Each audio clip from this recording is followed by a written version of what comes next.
Welcome to JD Clips. Please enjoy the short versions of our famous videos and keep learning. And don't forget to subscribe. तो ये जो Trump ने तो बहुत सारे काम कर दिए, मोर देन 100 एग्जीक्यूटिव ऑर्डर्स और whatever, lot of bluster, bit of bluff, वो सारा काम तो वो कर रहा है। लेकिन आज हम थोड़ा सा उसकी जो अमेरिकन फॉरेन पॉलिसी से जो संबंधित जो भी उसने जो निर्णय लिए हैं उसका दुनिया पर क्या असर होगा और भारत पर क्या असर होगा, भारतीय उपमहाद्वीप सब कॉन्टिनेंट पर क्या असर होगा, इसके बारे में आपसे जानना चाहेंगे। जी थैंक यू। ये बहुत दिलचस्प बात उठाया आपने। ट्रम्प का जो पॉलिसीज हैं, जो उसने एग्जीक्यूटिव ऑर्डर पास किया है, उसका क्या असर होगा अंतरराष्ट्रीय स्तर पर। सबसे पहले मैं जो देख रहा हूँ, जो कटोरा बनाने वाले हैं उनका जो कारोबार बढ़ जाएगा। तो आप एड तो बंद कर दिया उसने सारा, एड तो बंद कर दिया। तो अगर जयपुर डायलॉग एक आप कर सकते हो, जयपुर डायलॉग्स का वो लगा के कटोरा दो, बांग्लादेश और पाकिस्तान में बहुत लेने। यू मीन मग के साथ साथ कटोरा भी? मग के साथ साथ कटोरा भी। ठीक है। जो दे उसका भी भला, जो ना दे उसका भी भला। जो ना दे उसका भी भला। ये दोनों उस हालत में आके बैठेंगे। आप सोच रहे हो कि ये मजाक है, ये मजाक नहीं है। ये एक स्लाइड मैंने बना, एक मात्र स्लाइड है, मैं दिखाना चाहता हूँ बांग्लादेश के ऊपर क्या असर होने वाला है। अगर आप दिखा सकते हैं तो फिर आगे हम आगे बढ़ाएंगे।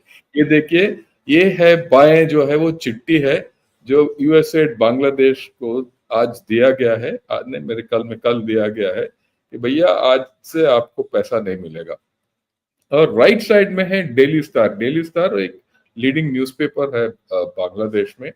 उन्होंने ये दिया है कि परसों के दिन बांग्लादेश और यूएसए ने 20 साल के लिए एक डील दिया है एलएनजी फर्म के साथ। और ये भी एक दिलचस्प चीज है, क्योंकि इनका ये प्लान ये था कि भाई डील साइन कर लो, यूएसएड से जो पैसा मिल रहा है वो एलएनजी ले लो। अब ना एलएनजी मिलेगा ना एड मिलेगा, तो ये काफी मुश्किल में होंगे। अच्छा, इंटरेस्टिंग बात यह है कि one of the theories that says कि भाई ये जो इनके पास जो ऑफशोर गैस है, that is one of the reason for the coup. और ये इसमें उल्टा काम इसमें ये उल्टा हो गया है। और जो आप बोल रहे हो बिल्कुल सही बोल रहे हो। हाँ जी, ये कटोरा आ गया। हाँ, कटोरा लेके घूम रहे हैं। यूनुस भाई घूम रहे हैं कटोरा लेके। यूनुस भाई लेके ऊपर से उसमें सिर्फ जयपुर डायलॉग्स का वो मोर नहीं है। अगर वो लग गया तो बिल्कुल बना देंगे उसको। आपको बना के भेज देंगे स्पेशली। ओके, ये निकाल सकते हैं हम इसके बाद हमें नहीं जरूरत है। पर मजे की बात यह है, ये कहानी सबको शायद पता नहीं है। In Pakistan US ambassador to Pakistan था एक व्यक्ति जिसका नाम है पीटर हैस। ये पीटर हैस था जब तक ये कू हुआ, मॉनसून रेवोल्यूशन जो भी बोला, तब तक वहां था। उसके बाद ये रिजाइन कर दिया और जाके ये एलएनजी फर्म को रिप्रेजेंट कर रहा है ऑफशोर इसके लिए। तो ये आप जो बोल रहे हो बिल्कुल सही बोल रहे हो। ये जो कू शू जो भी हुआ है उसी की बदौलत हुआ है। उसके तुरंत बाद इन्होंने ये डील भी किया है यूएस फर्म के साथ। पर बात यह है कि ये सब इट विल कम अनस्टक, क्योंकि दिस फॉरेन एड गोज। वैसे भी बांग्लादेश का हालत खराब है। So the first international effect, जो सबसे पहले इफेक्ट है जो पड़ने वाला है ट्रम्प का जो एग्जीक्यूटिव ऑर्डर में, इसने सारे फॉरेन एड बंद कर दिया सिवाय इजराइल और इजिप्ट के। राइट, सब व्हाई इजिप्ट? इसका क्या इजिप्ट क्यों? ये इजराइल वी कैन अंडरस्टैंड। सही बात है, इजराइल और Egypt, I think it goes back to the treaties which America has underwritten in Camp David, Israel और इसका। So उसका क्लैरिटी जो है आपको हमें अकॉर्ड हुआ कैंप डेविड, इसराइल और इजिप्ट के पास, कैंप वो डेविड मेरे वाला। ख्याल में, हाँ कैंप डेविड में 71-72 वो के बाद जो युद्ध हुआ, 6 डे वॉर के बाद, तब ये है मेरे ख्याल में, उसमें कोई ये है। बट उन दोनों को छोड़ दीजिए, बाकी देशों को देखिए, जैसे पाकिस्तान हुआ, बांग्लादेश हुआ है, बहुत से अफ्रीकन कंट्री हैं, ये सब अमेरिका से एड लेते थे और अमेरिका के को और चीन को की मदद करते थे, चीन को के साथ रहते थे। सो मेरे ख्याल में ये इनडायरेक्टली चीन को इन्फ्लुएंस का धक्का पड़ेगा, इसमें दो राय नहीं है। तो जब हम सोचते हैं कि ट्रम्प जो भी कर रहा है वो थोड़ा ब्लस्टर कर रहा है और खलबली मचा रहा है वगैरह, वो ऐसी बात नहीं है। उसका जो there's a lot of logic in this madness, right, ये पागलपने में बहुत लॉजिक है। और आज मैं उस लॉजिक को बताऊंगा कि क्या होने वाला है। ओके, मोटे मोटे तौर पर उसने क्या क्या बड़े बड़े निर्णय लिया है। एक तो एड बंद कर दिया, एक WHO से एग्जिट कर दिया, तीसरा उसने क्लाइमेट चेंज से एग्जिट हो गया उसका, राइट, और चौथा बोल रहा है कि भाई मैं मार्स जाऊंगा, और उसमें भी बहुत सोच है, ऐसी बात नहीं है। और सो एंड टैरिफ्स, कहता है मैं सब के ऊपर टैरिफ लगाऊंगा, राइट।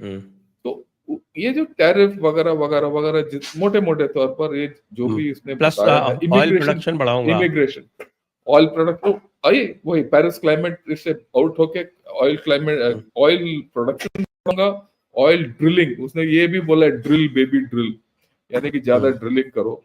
और टेल पाइप एमिशंस के ऊपर पाबंदी था, वो निकाल दिया है।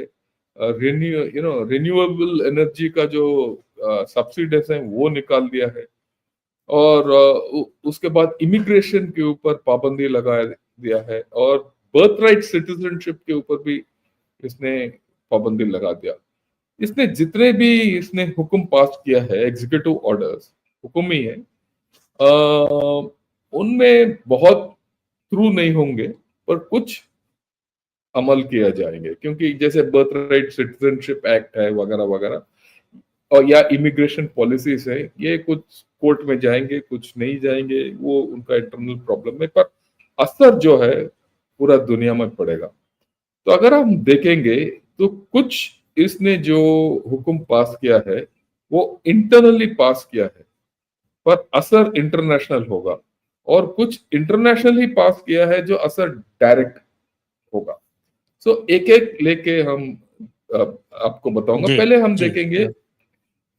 हम देखेंगे इंटरनल जो हुक्म इसने एग्जीक्यूटिव ऑर्डर पास किया है या इसने जो प्रोनाउंस किया है, उसका असर क्या होगा पूरा दुनिया में।